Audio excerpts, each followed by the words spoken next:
Hi guys! Welcome back to my YouTube channel, Marlene Vlog and Vlogger Girl. Good afternoon to all of you, Madam People. Samahan nyo nga akong i-voice over itong aking vlog kahapon.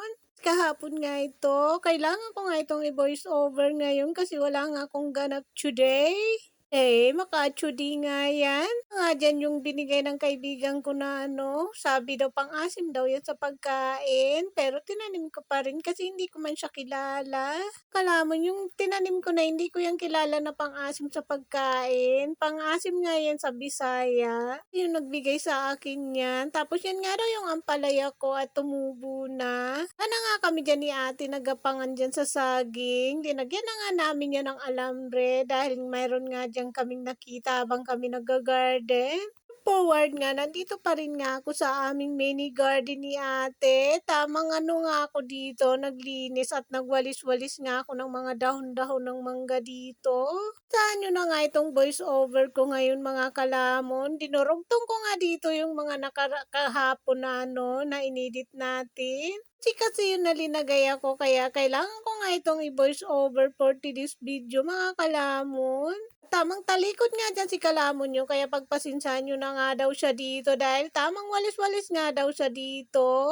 Hindi nga daw siya magwawalis dito at magrarabos dito. Siya dyan makakuha ng ayuda sa sa 4-piece charis. Tamang sayaw-sayaw nga sa dyan tapos na nga daw siya dyan magwalis-walis at magsayaw-sayaw daw muna tayo for today's video. Binuang-buangan nga kayo ni kalamon nyo naman nga siya at nagbunot-bunot nga sa dyan ng mga damo at tinalikuran nga daw kayo dyan ni kalamon nyo. Kailangan ko nga itong i-voice over kasi mahina nga yung dating natin dyan. Ako dyan nagdadamo kasi wala naman damo, charis. Kasi yung mga damo dyan at yung mga bato-bato at inaalis ko nga at linilinis ko talaga yung mini garden namin ni ate. Nga kaming ganap sa loob at tapos na kami ng mga trabaho namin sa loob. Of course, dito na kami sa mini garden namin. Namin dinuubos yung mga oras namin ni ate kahapon nga naghiwalay kami dito. Mga 10 o'clock na siguro yun ng umaga. Ayun nga daw ay mga buto ng mangga na maraming ang mangga ditong nahuhulog kapag tagbunga.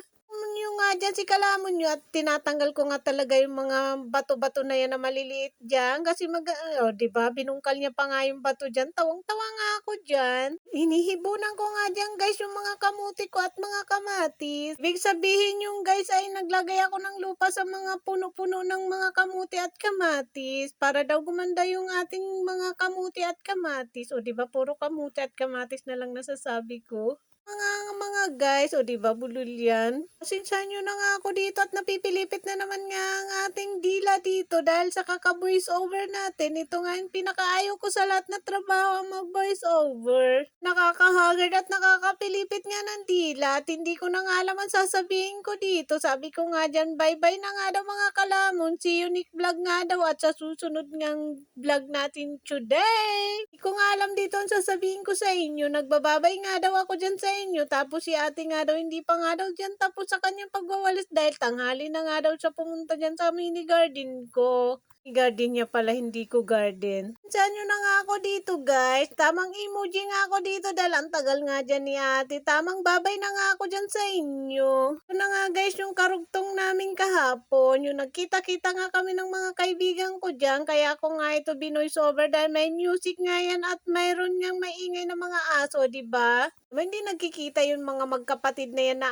aso. Nga doon guys ay kaibigan ko. Tapos yung aso na yun hawak nila ay magkapatid nga. Ito nga daw si Misha nyo. Nga daw yung kapatid ng kaibigan namin at nag-garden din siya dyan. At may tamang humingi dyan ng lemongrass niya nga. Hindi pa nga dyan kontento at humingi pa nga yung dalawang babae. Dinagdagan pa nga daw yung hiningi nila. Is lang mga kalamon. So top forward nga nandito pa rin nga kami ni Misha nyo. Tanaw-tanaw nga sa dyan sa dalawang aso na kasama namin dahil sanay sa mga ganyan mga asong nagkikita-kita. Kung maingay, kamukha ni GK nyo, kaharot nga yan at umiiyak-iyak pa nga yan para kay Misan nyo. Parehas nga yung babae, ay lalaki pala yung guys. So yan nga daw yung kapatid ng kaibigan namin. Si guys, Haggard versus na nga ako dito. Ayun nga daw si Misan nyo at yun nga daw sila at yun din siya, Charis. Alam guys yung sasabihin ko sa inyo dito,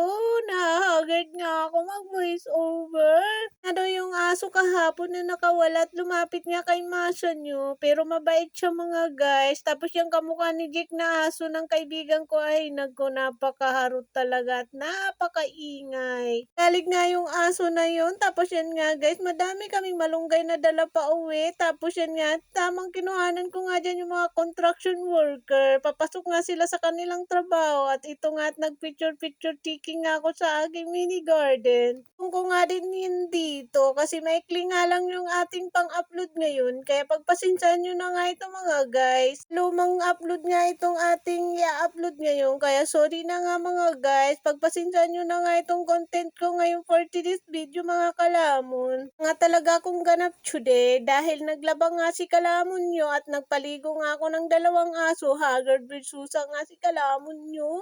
Nga ako ng trabaho guys, nananakit lahat ng balakang ko. Siguro talagang ito na yung siguro guys yung simula ng pagtanda ko. Charis, matanda naman talaga ako guys. Pupunta, doon talaga tayo pupunta. So yun lang guys. Thank you so much watching. See you next vlogging. Bye bye. Your tomorrow. Bye.